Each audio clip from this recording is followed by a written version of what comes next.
There's a new day dawning, the time is at hand, where the glory of the Lord will be revealed to every man. Open the door, open the door, open the door, and let the King of Glory in. Open the door.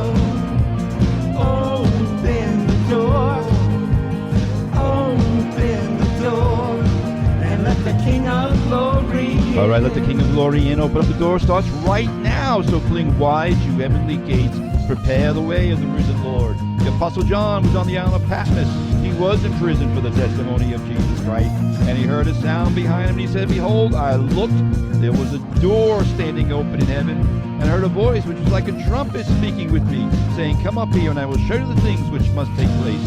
That's what we need, my friends. We need a heavenly perspective of the things that are going on in the world around us. The things that the Word of God foretold us would come to pass, those things which must take place, those things which are taking place even now. That is what this broadcast is all about, discussing the issues of the day, discerning the times in which we live from a biblical perspective and world view. Good day, everybody. Andy White here.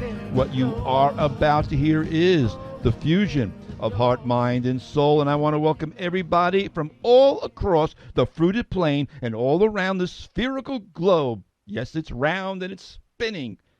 For all you flat earthers out there, I love you in Jesus anyway.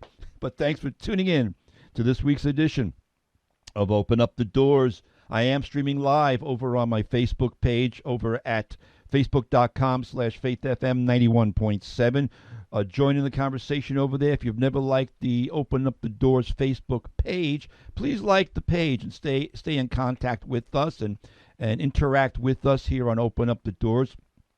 I really run that Open Up the Doors Facebook page. I like to run it like a group page. So feel free to share on there and comment on there and view and watch these broadcasts on there as well. You can follow me as well on Truth Social Network at AJ White. If you're over there on the Truth Social platform, again, it's growing. The fellowship there, the koinonia there, it's just growing. The means and the networking for ministry is growing there, and that's really what it's all about. That's why I'm on these platforms at all. It's just a great means of disseminating and the gospel and sharing the word of God with people, and that's what it's all about for me, mainly, really. So again, follow me over on Truth Social at AJ White. I'm also on Cloud Hub. It's not as big, it's not as attended, but I am on Cloud Hub as well at AJ White 777. If you'd like to follow me over there on Cloud Hub, people like different things, different strokes for different folks.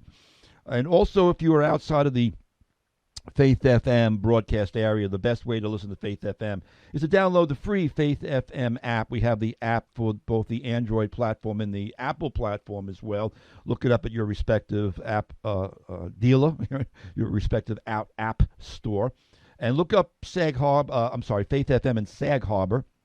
Make sure you get the right one. There are other Faith FMs around the country, kind of a popular radio moniker, so to speak, and I'm sure they're great too, but we want you tuning in here on the east end of Long Island to Faith FM.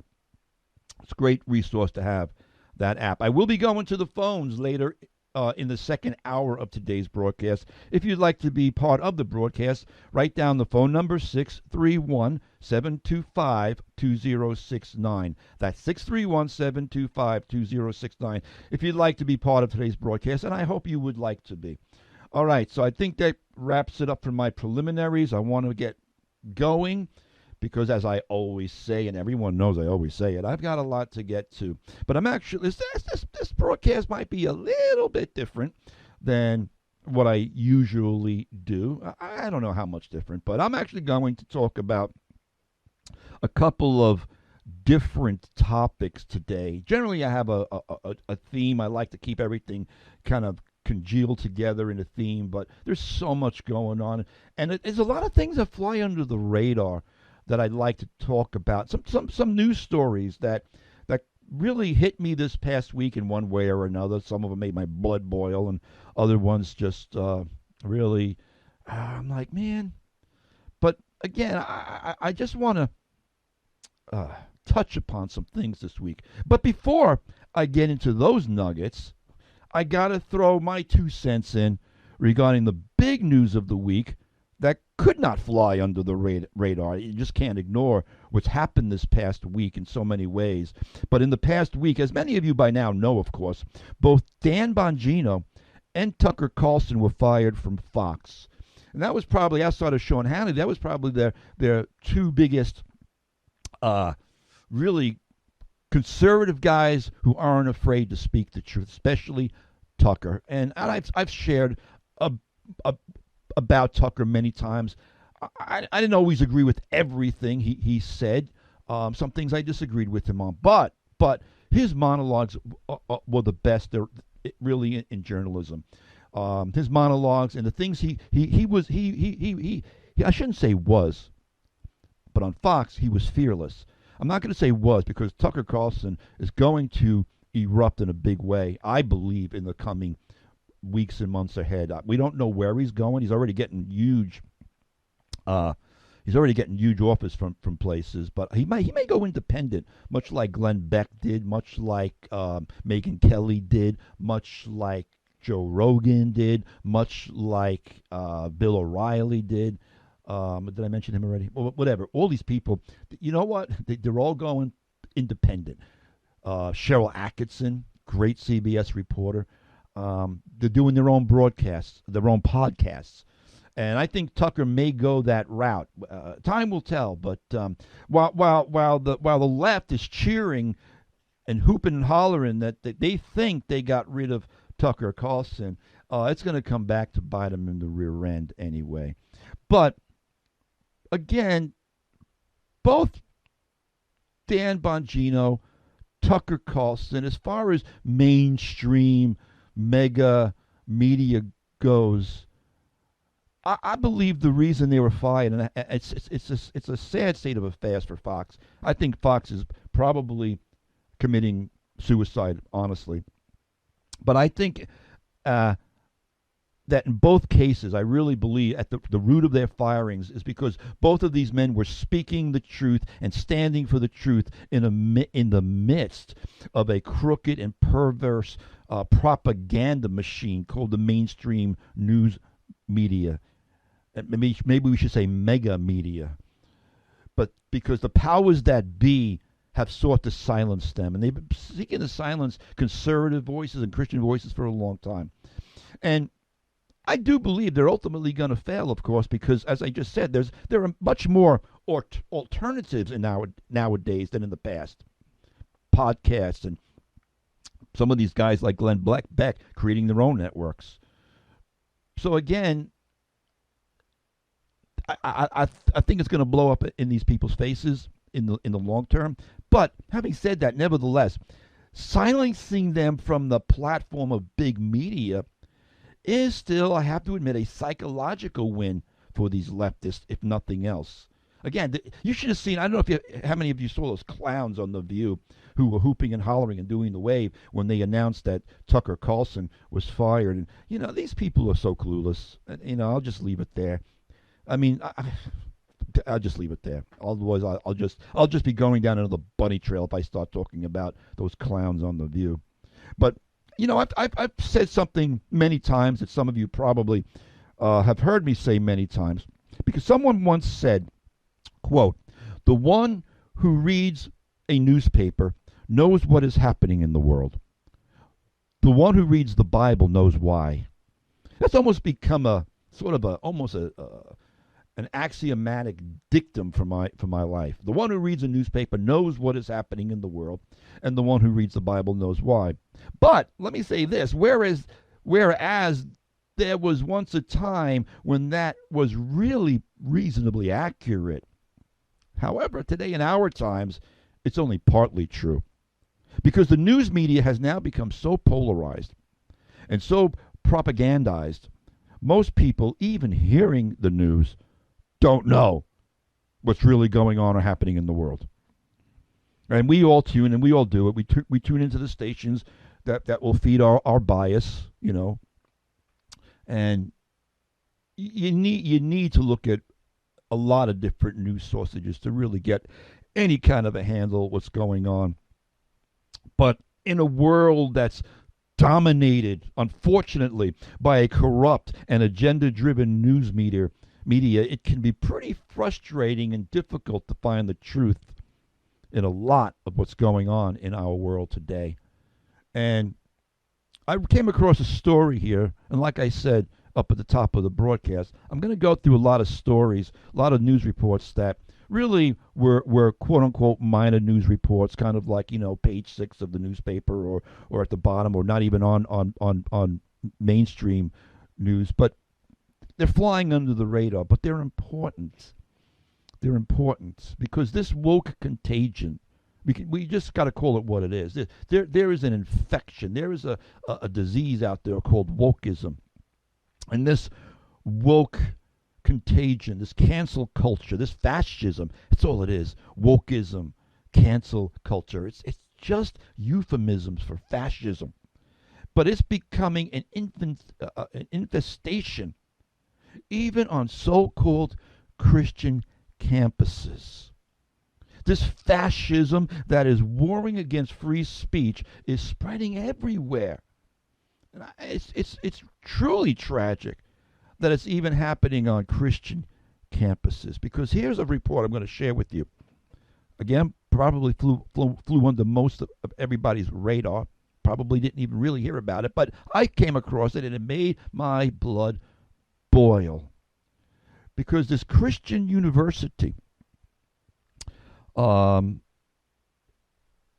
me give you the headline. Christian university blocks Maoist China survivor from speaking over anti-woke views. And the student body, that candor that wouldn't approve her speaking at this Christian college, said her views are very concerning. Turns out that the student government at Whitworth University in Spokane, Washington, denied a Republican group's request. That happened to be Turning Point USA. What's his name? Charlie Kirk's group. They've got chapters throughout many of the universities.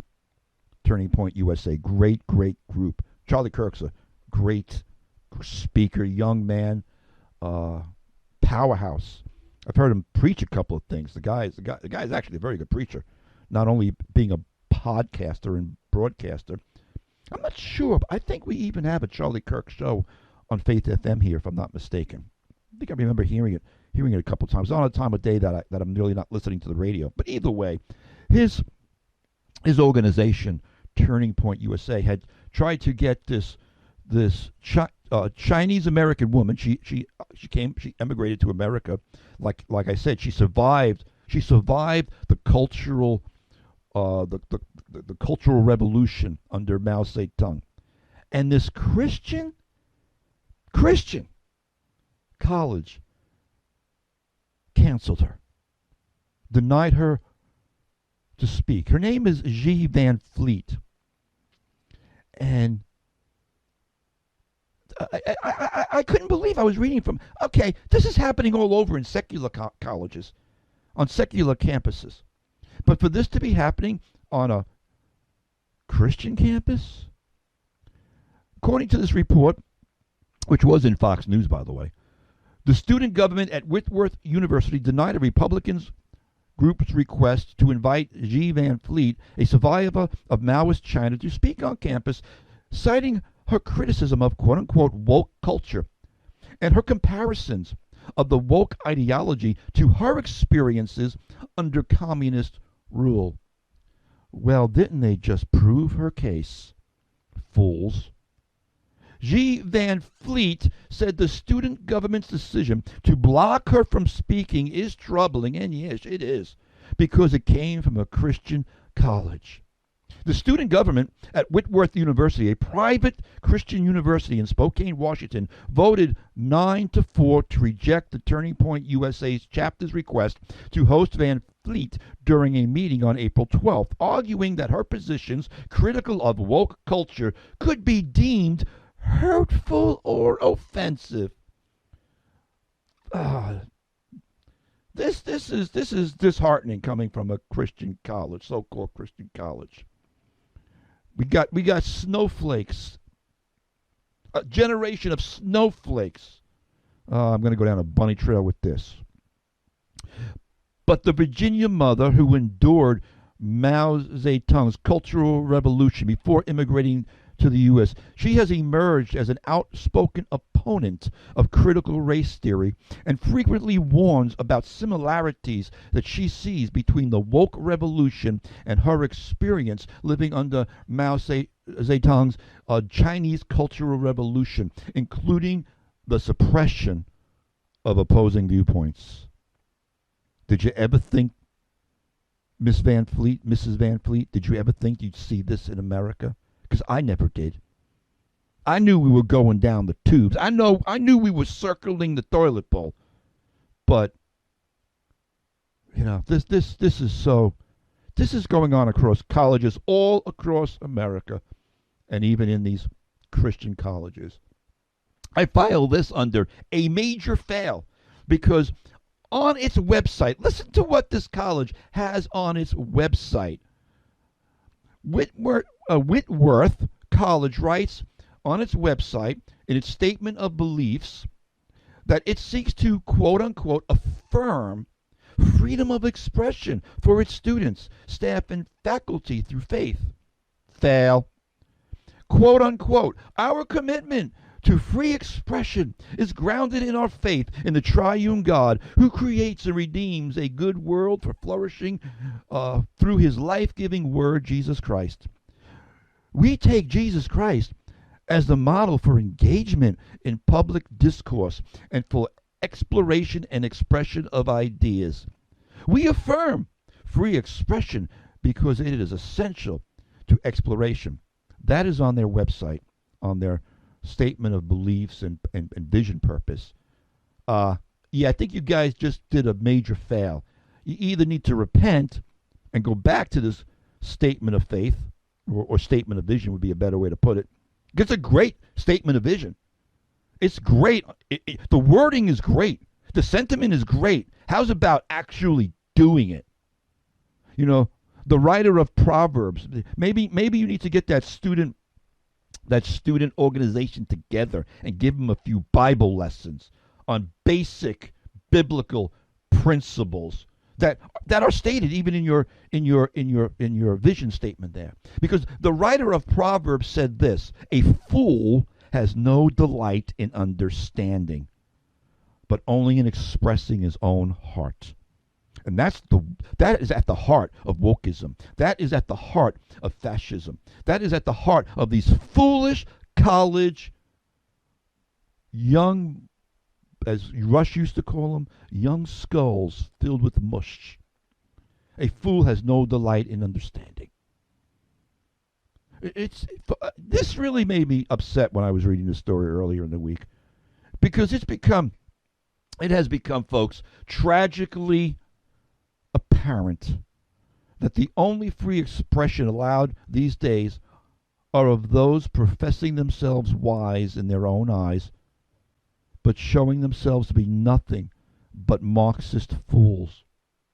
I've shared many times in the past on this broadcast about Antonio Gramsci and who he was. Antonio Gramsci is known as the father of cultural Marxism. And as I've shared, I'm going to bring it by way of reminder because this is a perfect setting for this. This is exactly what Antonio Gramsci taught. He taught and believed in the transformation of society into a communist state through the gradual infiltration of its institutions. It's called incrementalism. And Gramsci said this: socialism is precisely the religion which must overwhelm Christianity. You hear that? Whitworth College in Spokane, Washington. You've got a contagion in you. Whether you want to call it wokeism or fascism, it's just another form of socialism, which leads to communism. And you're walking. Oh, Antonio Gramsci would be so proud of you guys. He'd be so proud of you, college students over there in Whitworth College. Socialism is precisely the religion which must overwhelm Christianity, he said. In the new order, socialism will triumph by first capturing the culture via infiltration of schools, universities, churches, and the media by transforming the consciousness of society, close quote. Gramsci was a socialist prophet, if you will, and I don't mean that in the good sense. An evil prophet, a wicked prophet. And his words have succeeded. His prediction, his game plan has unfortunately succeeded.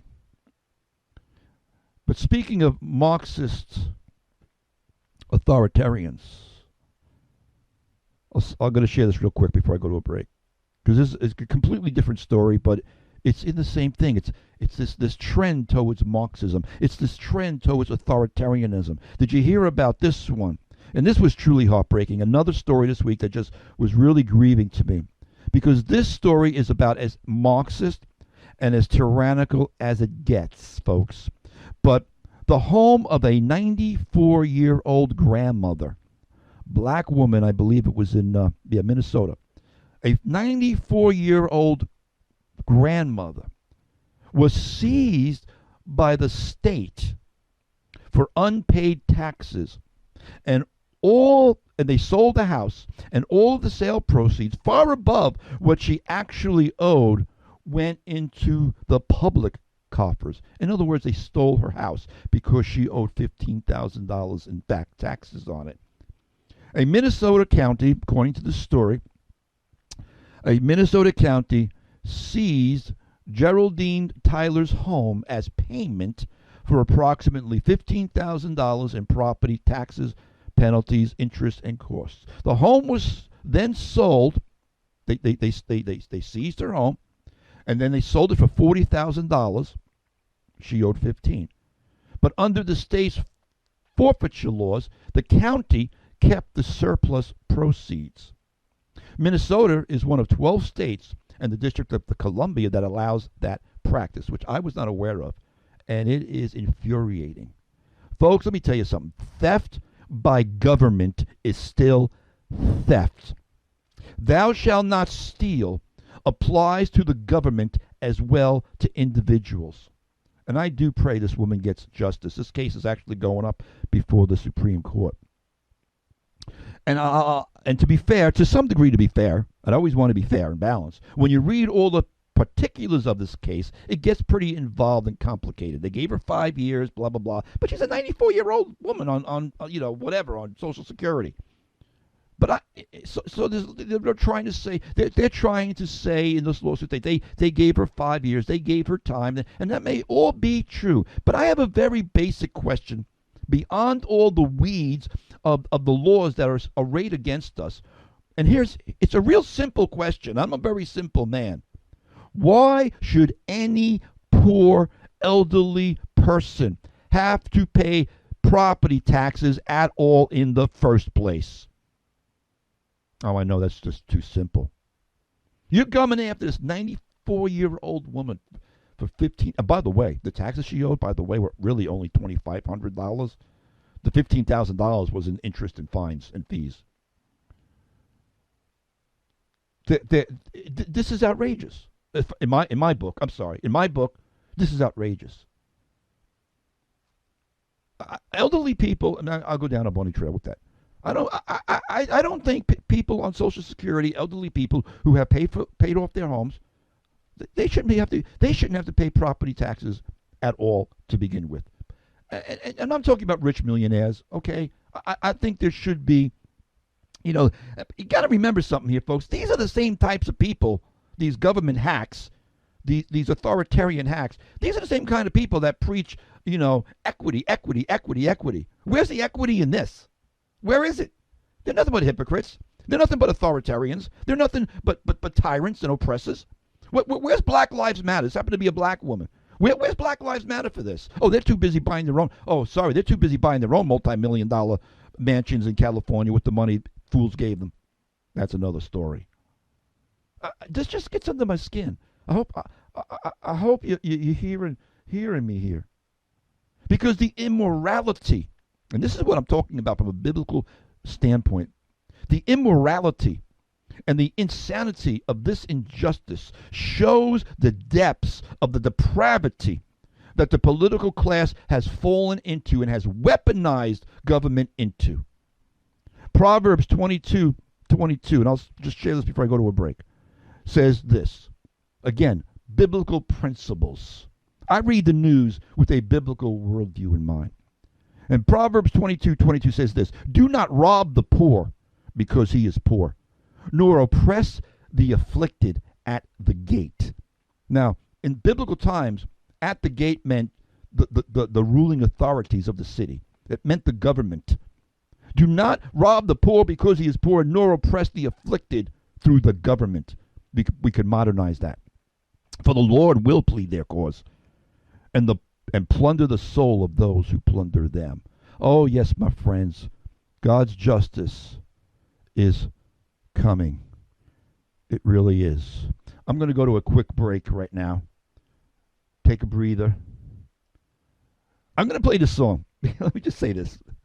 I found this song, an old song. I don't even know what year it is. It's got to be the 80s. But I found this old Peter Frampton song. Remember Peter Frampton?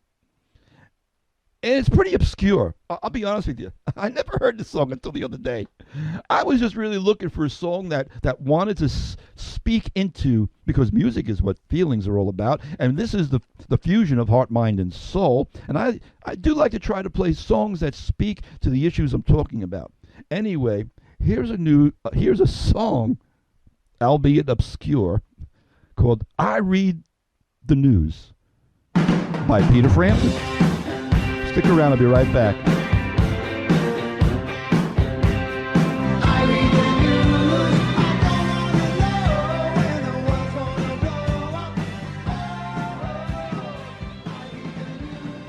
Peter Frampton with a very old and very obscure tune that I thought was kind of cool and funny. I Read the News. But welcome back, Andy White here. On the radio, tearing down strongholds. You are listening to Open Up the Doors, Integrity in Broadcasting, here on Faith FM, WEGB 90.7, 93.3 in Napeague, and WEGQ 91.7 in Quad. So thanks for hanging out with me, everybody. This still kind of a chilly early spring day here on the east end of Long Island. But anyway, yeah, I found that song. I was telling everybody off air, those who were watching on the Facebook stream. I was telling people about that song and how I came across it. But it's a funny song. But I want to share some of the lyrics with you, because I think when you hear the lyrics, when you hear what he's singing, I think a lot of people feel like this. I just could relate to the song. I think all others can relate to this song. The lyrics were, I read the news every single day, and I actually do, or listen to the news. I've always been a news junkie. I've shared that many times. It's just the way I'm wired. I know a lot of other people aren't. But he goes, I read the news every single day. I change the channel, but it never goes away. I laughed when I read that, because that's something my wife would say. Because when I change the channel, I go from Fox News to Newsmax to CNN to Newsmax. It's like, she'll say to me, can't you change the channel? She doesn't even say it anymore. Change the channel. I change the channel. And she'll look at me, she goes, it's the same thing. It's fun. I know that's how people think. I read the news every single day. I change the channel, but it never goes away. And here's some other parts here. I feel so hopeless. Who can I trust today? And I know a lot of people feel that way. But we're not hopeless. Those of us who got Jesus, we're not hopeless. But we are all saying, when it comes to the media, who can we trust? As I shared in the first block of this broadcast, it's become so polarized and so propagandized. It's become such a propaganda machine. Who can we trust? And then he goes on in the song. I just think it's funny. I read the news. I read the news. I don't want to know when the world's going to blow up. I know that's how people feel. That's why I turn the news on, and my wife will walk out of the room. I don't want to know when the world's going to blow up. That is a sentiment. I know. And I get it. I hear from people all the time. I don't read the news. I don't listen to the news. It's always negative. It's always negative and doom and gloom and blah, blah, blah. I get it. But I do read the news. I read the news or listen to the news in our day and age so I can stay informed. And that's really what it is about, to try and stay informed the best you can. I read the news to stay informed for many, many reasons, not the least of which as a means to share the gospel like I do on this broadcast. Because we are living in a world, and whether we want to separate ourselves from the politics or the geopolitical things that are going on, we can't. It's going to have an effect on us. And a lot of people are perplexed by the things that they see going on in the world. That's where I'm going with this, folks. Many people are very perplexed by the things they see going on in the world. And folks, the Bible, as I shared a little bit in the first broadcast, the Bible doesn't just tell us why these things are happening. I'm sorry, let me rephrase that. The Bible does tell us why these things are happening. It does tell us why these things are happening. We don't have to be in the dark. We don't have to be uninformed as to the sources. But the Bible doesn't just tell us why these things are happening. It also tells us and gives us a solution. It tells us what the source of the problems are. It gives us the solution and the hope that we can lay hold of in Jesus Christ. Having said that, and there's something else that I want to address. Let me see how much time I got here. Let me just see. I may change this up a little bit here. I'm recalibrating, looking at some things here because I want to talk about something here. Okay, I'm going to jump on this. I'm just going to jump on this and maybe condense it a little bit because there's something here that I wanted to use as a teaching moment. But something else that's in the news that's going on is that there's this thing called SatanCon convention, although I think it's a con anyway. SatanCon 2023 is scheduled to take place this week in Boston. It's a Satanist convention marking the 10-year anniversary of the Satanic Temple that was opened up there in Salem, I believe. And the theme of this year's gathering for this 10-year anniversary of these Satanists is Hexennacht, which is translated from the German for Witches' Night, which marks the ancient pagan holiday of May Eve. So anyway, a few days ago, someone sent me a report of a letter from a Catholic bishop regarding this SatanCon event, and I think this is a good place to have a little bit of a teaching moment. Bishop Robert McManus asked Catholics to pray to St. Michael to combat the largest ever gathering of Satanists. Now, folks, this is what I call a majorly misguided and misdirected prayer bullet. And I'm going to get into the reasons for this in a moment. But I want to read a little bit of this letter. Because in some ways it's good, and in some ways it really goes off the rails. But anyway, this letter says, the Archbishop of Boston has recently noted that the SatanCon convention will be held in Boston from April 28th through the 30th at the Boston Marriott Copley Place. The organizers of this convention are billing it as the largest satanic gathering in history. And he writes, "It is sad to witness that there are people who find satisfaction in celebrating the power of evil in the world." And I agree with that. "Perhaps they have never experienced the sense of joy and power of redemption that we find in this Easter season." This is obviously, he wrote this a few weeks ago. We are a people of hope, thanks to the resurrection of Jesus Christ, who offers all believers the path to life eternal in the loving embrace of God. I wish he would have just stopped the letter right there, because that's all really good. But he goes on, "By baptism, we are called to be witnesses to the good news." I'll even agree with that. Although I have a disagreement on infant baptism, but that's another issue. "By baptism, we are all called to be witnesses to the good news. In particular, in light of this SatanCon event, let us remember that the power to combat evil lies in the power of prayer. And with that, brothers and sisters, I wholeheartedly agree. However, here's a teachable moment.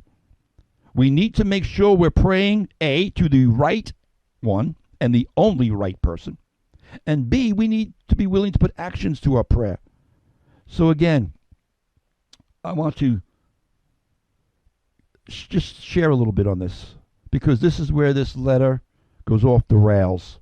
This misdirection and this mixture is the surest way to render your fast ineffective and worthless. He writes in this letter, he says, "Use formal prayers such as the prayer to Saint Michael the Archangel, or pray the rosary. God will hear you if you simply call on him. Join me in reciting the prayer of Saint Michael in particular during this month." And then he writes out the prayer of Saint Michael, which isn't a saint, he's an archangel, but again, I'll leave that there. Folks, again, hear my heart here. I am an ex-Catholic. I'm not just beating up on Catholics, but I'm very aware of Catholic doctrine and their teachings. Folks, we are not to pray to Michael the Archangel, or to Mary, or to any dead saint. That's a seriously misguided and unscriptural position to take. And honestly, it's so frustrating to me, if not infuriating, that these bishops and priests, who I am sure are well-meaning for the most part, yet they lead so many down the wrong path with these errant and unscriptural teachings. And folks, there's no gray area here. The Bible is very clear. And when you lead people down these errant and unscriptural teachings, they become just as dangerous, albeit unwittingly, as the evil Satanists they say they oppose. We need to be 100,000% clear here. There is only one God and only one mediator between God and man, the Lord Jesus Christ. It is to God and only that we are to direct our prayers and our supplications to.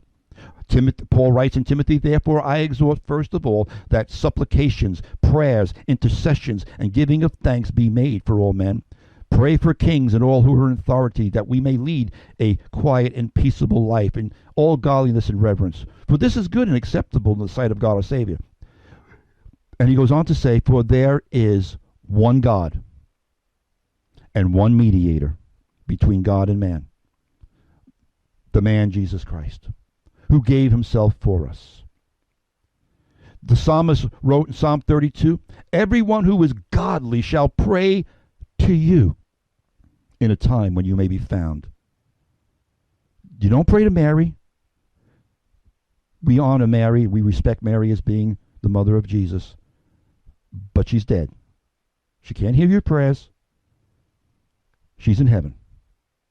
She's a human being. She's not a goddess. Everyone who is godly shall pray to you, God, in a time when you may be found. You know, Deuteronomy 6:14 says, "You shall not go after other gods, the gods of the people who are all around you."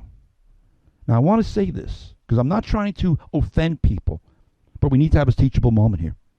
I stand for the truth. And Paul says, "Have I become your enemy because I tell you the truth?" I'm speaking the truth in love. I was raised Catholic. I went to Catholic school. I know what they believe. I was an altar boy. I went to Catholic school. And I know that their standard answer is, we're not worshiping the saints, we're just revering them. But that is a differentiation with no difference, my friends. You cannot pray to another entity without making them a god. There is only one true God who is omnipotent, omnipresent, and omniscient. And when you pray to any other created being, whether it's Mary, whether it's angels, or whether it's dead saints, you are essentially believing that they are omnipotent and omnipresent and omniscient. And you are making them gods. Whether you say so or not, you are effectively doing that. You are essentially making them an idol. And the New Testament tells us to flee from idolatry.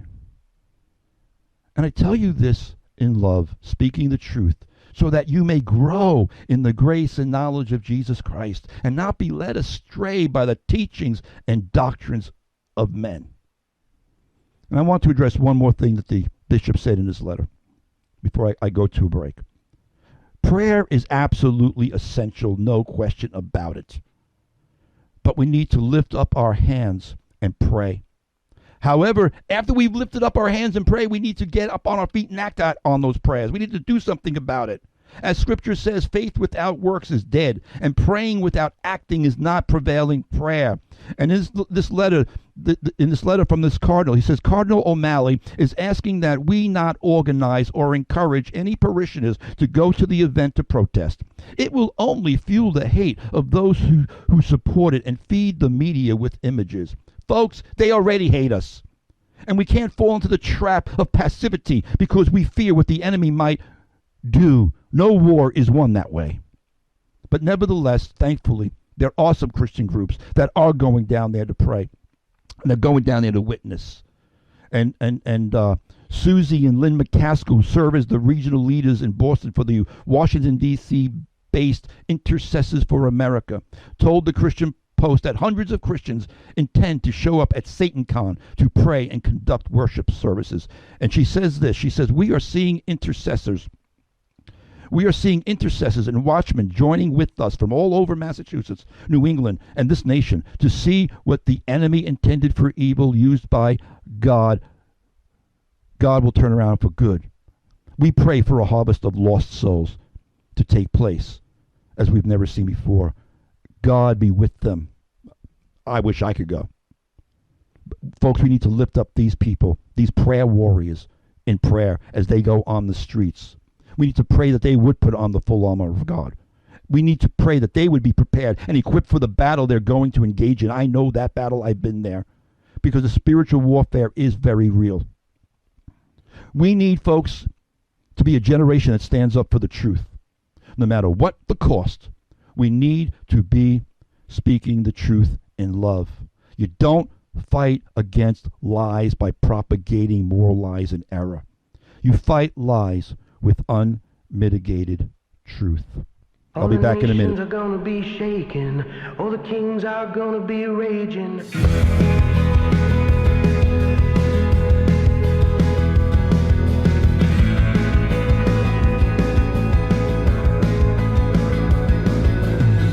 The fusion of heart, mind, and soul. This is Open Up the Doors with Danny White here on Faith FM. WEGP 90.7 and 93.3 in Happy. WEGQ 91.7 in Clark. You only got a few more minutes left in this first hour, so I'm going to carry over a lot of what I had in this first hour over to the second hour. That's just what I'm going to do today because I want to get through some of these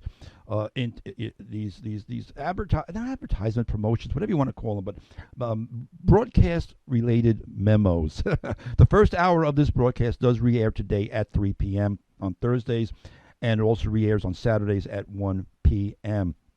If you missed any part of the broadcast, you could tune in again today at 3 or again Saturday at 1. Or you could listen to it and share it, which I would hope you do, off my YouTube channel, off my Rumble channel. If you've never subscribed to my YouTube channel, please subscribe to my channel.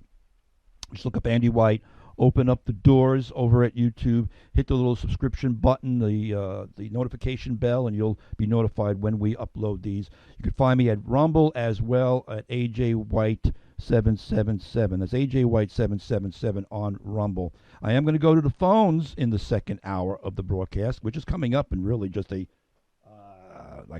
5 minutes. It's coming up. This first hour is up in about 2 minutes, but the phone number is 631-725-2069. 631-725-2069. Call in the second hour. Call in about 5 or 10 minutes when I go back on air. We have a little bit of a news break before I come back on air. And I'm going to pick up some of my thoughts in the second hour while I wait for your phone calls. But I want you to call in. Interrupt me. I don't mind at all. I really want to hear from you guys. I want throw in your 2 cents. Throw in your thoughts. Throw in your the things that you've been anything really. I'll take your phone call on anything, any topic you want to bring up, and I'll try my best to handle it, to answer it if I can, and to discuss it with you. But I really like for you to call in and have this discussion in the second hour. And again, I will